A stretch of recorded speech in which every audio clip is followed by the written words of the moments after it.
Le 10 avril 2025, Agathe Hilaret, 28 ans, part comme tout le matin faire son jogging dans une forêt de Vivonne, dans le département français de la Vienne.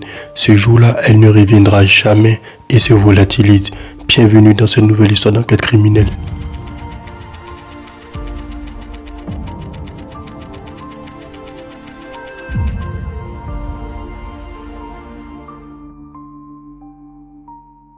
Bonjour à tous, Monsieur les Talents, j'espère que vous allez bien. Aujourd'hui, on parlera de l'affaire Agathe Hilaret, une affaire française très récente qui n'a pas encore été conclue.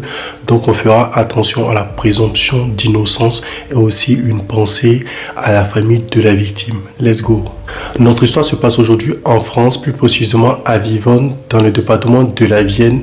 Agathe Hilaret est une joggeuse de 28 ans qui a pour habitude de faire son jogging tout le matin, mais ce jour-là, elle ne rentrera pas chez elle. Absente durant 2 heures, son père donne l'alerte et très rapidement, les recherches débutent. Gendarmes, hélicoptères, équipe cynophile, même des bénévoles, tous vont s'y mettre pour retrouver Agathe disparue, mais cela ne donnera rien.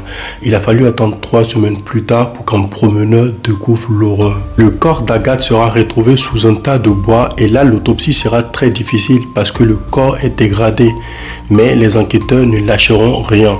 Ils analysent les traces numériques commençant par la montre connectée de la victime et les données de son téléphone. Ils découvrent que le cœur de la victime s'est accéléré avant de s'arrêter. Et sur l'activité de la montre connectée, on peut voir que le corps a été déplacé à une centaine de mètres du lieu où la montre s'est éteinte. Tous ces éléments écartent la thèse de la mort par cause naturelle et orientent les enquêteurs vers la théorie la plus probable, celle d'une piste criminelle. L'enquête s'accélère et se transforme. Recherche de témoins, analyse ADN, vérification des voitures dans le secteur pour trouver un potentiel suspect et là tout va basculer. Une trace ADN retrouvée dans la voiture d'un homme va lancer un tournant de l'enquête. Mais qui est cet homme et que faisait-il là? On en parlera dans la suite.